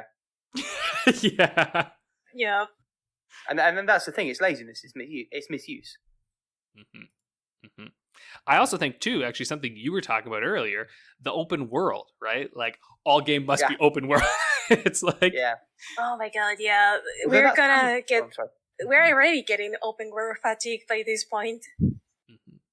And the interesting thing with that is that can be the opposite of laziness, because it takes a lot to build that. Although it can also not take a lot of work in cases such as Far Cry Primal, when you just use the same map a second time and just whack a few different textures in there. Which I will actually defend Far Cry Primal. That game is fun as fuck. Yeah, it is really fun. Ooh. Just because of the unique things that they do with it and whatnot. But you're totally right that it is pretty just kind of standard. But I don't even think it's done out of laziness. I think it's done out of market researchness, where like, like I think a lot of companies see like, ooh, this game big and it's popular, so let's make an open world. Like let's find like those elements that seem to be good. But also too, like open worlds can just last longer, right? You've got a lot of these, And the thing is that especially with video game prices going up, they kind of feel like they need to justify the how much they are charging you by including more content. But I guess like sometimes they go with quantity over quality. Because some open world games can be like very, very empty in a way, or like have like be populated by the same kind of quest like over and over again, which I understand. Sometimes you need to have like two sides of a side quest, because designing a side quest is like trying to design a whole game inside the game, but there's like a balance that needs to be struck there. Well, exactly. And I think interestingly, like I am someone who I do enjoy the Far Cry games and like the Assassin's Creed games and stuff. Like they're obviously like as a sum of their parts, the sum, if you were to just play on its own, it's just shite, right? But like some of what the open world games get away with is the fact that like as a whole, it's fun enough because like the loops that are within it, especially when I think of a Far Cry game, the like loops of taking down, you know, a commune or like a compound or something and capturing it or like racing through on some kind of vehicle is very fun. But then the overall thing that you're playing is pretty bland, right? Like there's not actually an interesting story. You're just kind of being talked to over a phone for pretty much the whole game with interspersed cutscenes here and there. But like either way, there's enough shit to do that you can make your own kind of fun out of it, right? And I think like I part of me thinks why that, like, I think that's one of the reasons why that open world thing has kind of stuck around, because like it's almost kind of a surefire way of like, there are more people are going to hate your game if it's a very singular focused experience. If that's not the experience they're looking for, than a big open world game that has multiple things that people can engage with that a lot of people might not like, but at least someone will find something they enjoy. You know what I mean? The kitchen sink approach, yeah. Just throw everything at it and see what sticks. Hopefully something for someone. Yeah, exactly. Yeah, so I think, and like, thinking of how could they be implemented better, like when I think of that open world in particular, it's like you look at Breath of the Wild and stuff, like just new ideas on it, right? Like making it a part of like the game itself. And in fact, I think most tropes, as long as they're integrated, you know, deeply into the game, can make them better. Yeah, it's like intention and focus like, of creative design. Mm-hmm. For example, one thing that often comes with big open world games like traversal, and if you don't have like a way to be able to run from one place to the other, or like, I don't know, teleport, or like some way to quickly travel from one point to the next, or to make your travel easier, then you're running into some trouble, because like on one hand you have to balance, okay, I have a big open world, so I want the players to see the big open world, but at the same time it is a big open world, so players are gonna take a lot of time going from one point to the next. So how do I do it? So how do I include like a way of fast traveling in a way that doesn't like completely destroy the exploration, for example? Yes. Oh, sorry. I just thought of another one that is... Go ahead. Is this the one that you named? What? No. Before? No. The icons? No. No. I'm thinking of another trope. So, can we please, for the love of all that is fucking holy, get rid of slowly walking to your next mission while some motherfucker tells you shit that you need to know? Because Doubly so when motherfucker walks at a slightly different pace to you. Oh my god! Oh At my least god! give me Yes. the follow thing, right? Actually, yeah, I hate that so much. Like they're moving weird and they get hit into stuff, and you're like, bro, I need you to just move fucking forward so that I can continue this game. Like that's all I need. Or like the car driving things in GTA. I'm like, fuck. Or like when you have to like I guess guide someone from one section of the game to the next, but they don't like if you go out of the room without them being like close-ish to you, they get lost in the dungeon, and it's like, no, why? Just why? Where'd they go? Yeah, oh god. And like, I mean, that's kind of in the escort mission area as well, which like obviously those tropes, even I think people just hate them because like AI has just been pretty bad for a long time. And like obviously there are some that have done it very well, like escort missions where you actually don't have to really worry about your escort, like Last of Us or something like that, right? It's like, hey, look, they did a great job because they kind of fixed the niggling issues with it. But like, yeah, I cannot stand that kind of design in a game. Like it just, to me, I mean, love of all that is holy, what is the point, right? Like if there's important information that you have to give me, making me, and Red Dead 2 is so guilty of this, super guilty of this. I would say Rockstar in general is the one who's like trying to like keep this trope going like by sheer force of will. They're like, no, we like it. And I was like, no one else does, but we do. Like, come on. It's just killing me. I also think too, like the mid-game tutorial stuff, like especially really, really like big tutorial sections that you can't skip, they kind of get me a little bit. Like, and I understand, like, because tutorials are a fine line, right? Like we talked to Dungeons of the Endless, there's not enough in there. But then also, there's like, you know how some games will re-give you a tutorial of a thing that you've been doing in the game now that you've kind of like officially hit the point where they think you should start doing it. And like open worlds are kind of, I think, more guilty of this than most games. Pokemon, yeah. And you're just like, bro, I know now. And like I actually find Yakuza and like Lost Judgment does a really good job of this, where like they'll give you one splash screen and it goes away. But then what they do is they really kind of discreetly put controls on the right hand side of your screen, where like you don't always see it, but like when you're doing a special thing, it's just like, hey, if you forget, it's right there. And I'm like, that I really like because it's not intrusive, but like if I just kind of forget what I'm supposed to hit, it's like, oh yeah, there it is right there. You know, like instead of these just like, why don't we do a big long drawn out tutorial so you figure out how to do this little tiny thing in the game? Like I just no. You know, let me find it.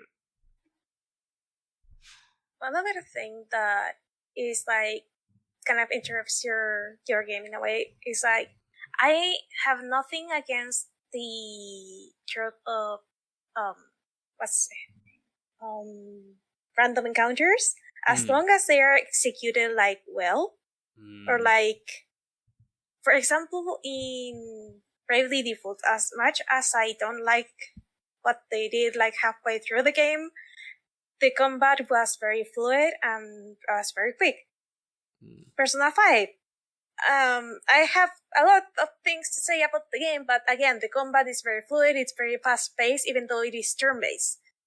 But, for example, old school Pokemon is like, come on, you can like do the level up thing like separate like they do it on Pokemon Arceus, that the battle is over, and then like as you walk, they give you like the information of which Pokemon level up, from what I've seen.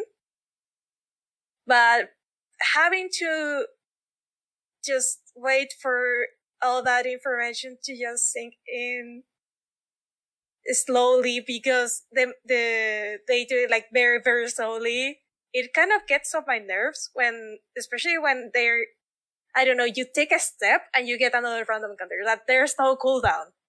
Oh, I see. You could literally like just look the other way and, oh, random encounter. I am still in the same patch of grass. Damn it. Yeah. So, yep.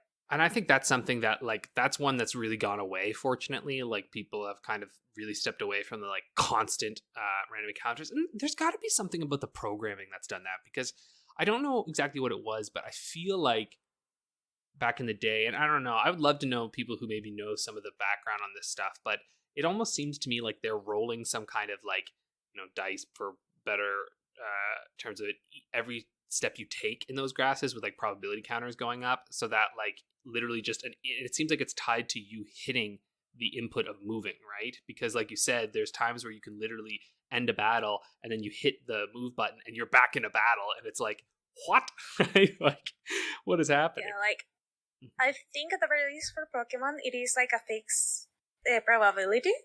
Yeah. So but for other games like, I'm gonna say Persona Q, for example, you have like a little icon on the screen, and the more you walk, the more, the higher the probability you get into getting like into a battle.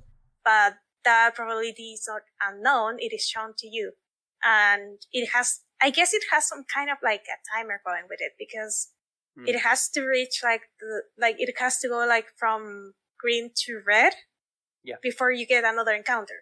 That so system's lifted straight from other dungeon crawlers like Etrian Odyssey. Yeah. Yeah. I like that most system though, because it makes you feel somewhat in control. Because if you stop moving, that threat counter doesn't go up; it goes up as you move, and it gives you not agency, but the sense of agency. And I think that's the point with that trope in particular. It feels like you're powerless and you have no insight into why and when and how, and that meter just gives you that. Yeah.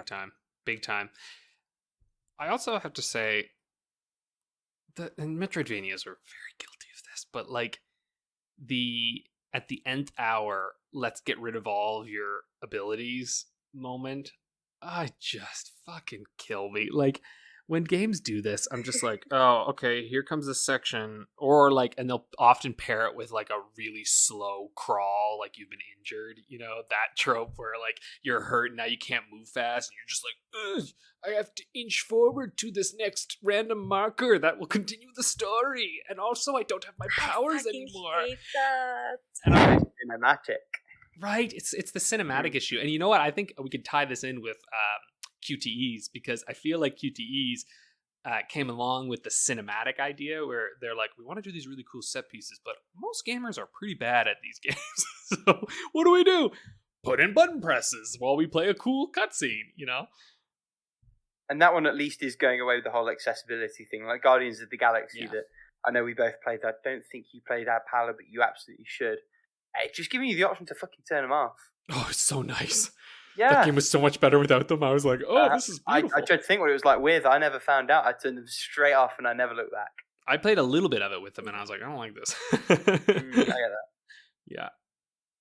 Yeah, I think... So we did. If I'm playing Guardians of the Galaxy, turn up QTs because I can't stand them. Yeah, but at the same time, I kind of like them in the Dark Pictures anthology games, you know? Like, I'm like, oh, it's kind of fun in these ones. And again, I think it's because of like the intentionality of them. Like in the Dark Pictures games, I'm supposed to always be focusing on what's going on. And it's never super clear when to stop paying attention, in the sense that like, but the problem is that I think in a lot of games where QTs are used terribly, it's because, oh, cutscene, I'm not supposed to do anything anymore. But then they're like, but sometimes you might have to press a button. And it's like, okay, guys, but like, what? You know, like, are you serious? Like, even in the Dark Pictures games, they're very clear when, like, you know, quick time events are going to come up. Like, they make it so that it's like, start paying attention. Like, you're probably gonna have to do something here in a second, you know? They might even slow down for a second and then start going into it. And I'm like, that just feels nice, instead of just, you know, you're playing a game and then all of a sudden it's like, press the B button really fast. And you're like, well, I was just watching a movie. You know, like, chill out, man. Like, other thing that I've heard, it has been done with some QTs, is that they give you like a fun cinematic if you fail. Yeah. But I can't remember which game was it. Like, I remember my boyfriend telling me about one game that did it. It was like, yeah, like, I usually don't like it, quick time events, but in this particular time, there was like this thing that just gave you a funny scene if you failed it. Oh. Well, I think the some of the Yakuza games are a little bit like that, where like if you mess up a choice or mess up a QTE, you get a really funny sort of thing that happens after. But the Tomb Raider games are what I'm thinking of for ones where like when you mess up the QTE, it's just like the most gruesome deaths. I remember it was like kind of tonally shocking when I was playing those games. I was like, what the like, these are the reboots, right? Where like you miss this button and then all of a sudden she's like impaled through the neck or something. You're like, what the fuck? Yeah, it was like, you're like, okay, I guess that's what I get for missing the A button. Yeah, this game has no chill. No, absolutely not. Absolutely not. But again, like we see, like all of these tropes can be implemented really well, right? And like honestly, some trope for me is like crafting and everything, right? Or like farming and everything. Like there's games nowadays where it's just like, hey, we had this crazy crafting system, and I'm like, okay, cool, but like, why? You know, like some games, but then again, in other games, it makes perfect sense, right? And is like the core element of the game. But I just find that like, and I think maybe what it's more is with these tropes is that like when you take an element of a game and you just kind of almost thoughtlessly include it, and obviously not thoughtlessly, like obviously they think about what they're doing, but there is something missing in the connection together with the rest of the game, which maybe comes from these being developed in large teams, right? Like there could be something that's implemented into the game that is a really interesting idea, or that they want to do, or they're just like, shit, man, we have to get from this scenario to this scenario, and I don't know what to do. Walking mission with a couple QTEs. You know what I mean? Like, I don't know. Yeah. Another trope that this is more like of a visual novel trope in general that people tend to dislike sometimes is having like a true route, in the sense of it's a true route that invalidates any other route from like Or like, I guess a true route that somehow it manages to sip the joy out of the other routes, which, by the way, I haven't really encountered this one, but I've heard the one atonement that I'm currently playing has that one issue. But I heard it's like a very common trope in some of the games that haven't been localized, especially. Or like the, or you know what? Having too many fucking routes can be a bad trope. Like, if you only want to have like a lot of routes just to have like, which I get it. You want variety on your routes so players can find like whatever route they like and spend money on your game. But there's a thing called too many fucking routes and having too many routes that doesn't make fucking sense. I'm looking at you, Hakuoki. Sorry. I had a bone to pick with that one because sometimes there's like sometimes some games may overstay their welcome by having like an entire route that just is there just to be there. And it's like, it doesn't add up anything to the story, the character writing is shit, and this is more of a writing route. I mean, you can have fluff, but you can have like food fluff, or you can have this fluff. But at the end of the day, they're all fluff. They're fluff. But yeah, like games do that way too much. There's lots of padding, right? Too much content, yeah. Or so much content that is like, yeah, I guess there's a lot of content of this game, but how much of the game was actually enjoyable because you had to put like way too many side quests that were like exactly the same. Yeah.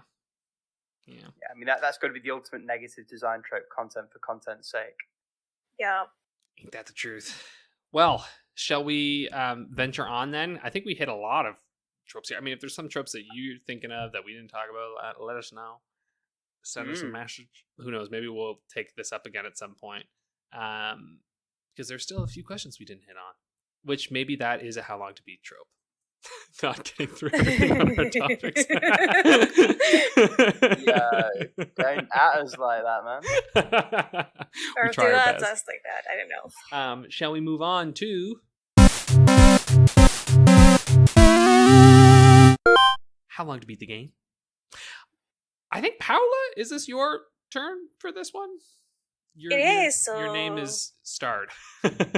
Yeah. This one is fun. Paula's turn. Yes. Okay, Paula, what do we got?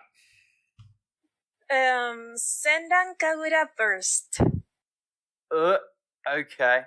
Sengan? Did you say? Senran Kagura. Senran Kagura. Senran Kagura. Okay. The titty girl fighting game. Oh, and which one is it? Senran Kagura. It's a great question. That's what I want to know Burst. too. Burst? That doesn't narrow it down. Does it? No. The okay, title, I'm gonna just the art for this. Dear God. Like, I think I know exactly what kind of game this is. All right. Yes, you do. Oh, Lordy. I mean, hey, look, whatever floats your boat. Let's see. Action beat 'em up. And there's Burst Renewal. Is it like the base version that we're looking at? Yeah, it looks like it's just Burst, right? Burst, yeah. Okay. I keep saying Burst. Oh, that was a 3DS one. Okay. Yeah. Oh. Yeah. And just a 3DS one. That is interesting. So, besides your usual main story, main plus extras, and completionist, I'm gonna go with what's the current rating of this game on how long to beat? Oh, the rating. Interesting. Man, I'm kind of at a loss with this one, to be honest. I've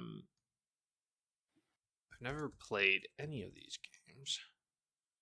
Me neither, but without showing my hand, I've got a vague-ish idea. Okay, well, I'm gonna say, yeah. Yeah, in the meantime, I'm gonna just read the little description on how long to beat. It says, a little violent, a little sexy, and ton of fun. Enter a world filled with beautiful ninjas destined to break down the barriers between good and evil. And that's the whole description. This feels like, you Okay. know, those like mouse mats where the wrist support is like boobs and then the mouse mat itself is the face. It feels like that, the video game. You would probably be right. I think you're like very on it with that. Yeah.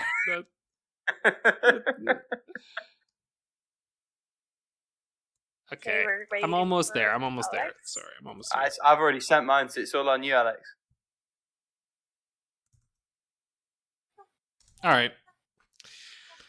I did some guesses here.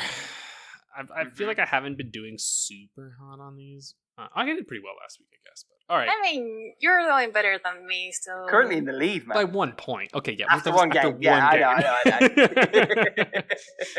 know. let's not go too far here. So, I'm gonna go like category by category. So, first of all, main story. Okay. Rick said 12 hours. Alex said 15 hours. And the point goes to Alex because it is 15 and a half hours. Shit. Okay. I'm happy with that so far. For main plus, Alex says 20 hours. Rick says 24 hours. And main plus extras, it is 22 hours. That's exactly in the middle. No, it's not. It's not. That's the point. No, it's not in the middle. No, it's not in the middle. It's closer to... It is in the middle. It is in the middle. It is in the middle because it's 21, 22, 23. So both a point? Yeah, point each. Yeah. I'll share I the spoils. guess. Yeah. And 'Cause I said then we 22. have for completionists, we have Rick says 80. Whoa. Alex Yeah, and I think says I 30. overshot, I think. 30. You've undershot for sure. You undershot big time, Alex, because it is 63 and a half hours. So Wow. They have multiple characters. Like 100% for these games is Right. big business. I honestly didn't know. Like, I'm like, I don't know how. I just assumed they weren't very long. Yeah, I'm not proud that I know that that's a thing, but you know. well, So it's currently 2 points apiece, right? Yeah, I'm at 5 now, and you're at 2. let's see. And now we are going for the bonus round. Let's see who got the rating right.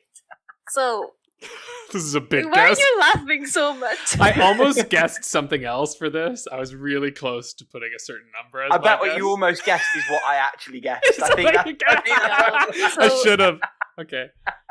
Alex said 72%.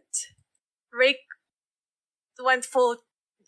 Rick being cheeky as he is, he went 6.9%. nice. Nice. Nice. And you're gonna laugh because Rick was spot on. That's No! great. Spot on? 6.9%. No way. 6.9 That's out of 10. awesome. That's awesome. 60. That's amazing that game is That's at that perfect. right now. Awesome. Why Well, then did I that say percent? that means that I'm at 5, Rick's at 4, and Paula's at 2 now. So that's where we're at. Oh no. Yeah.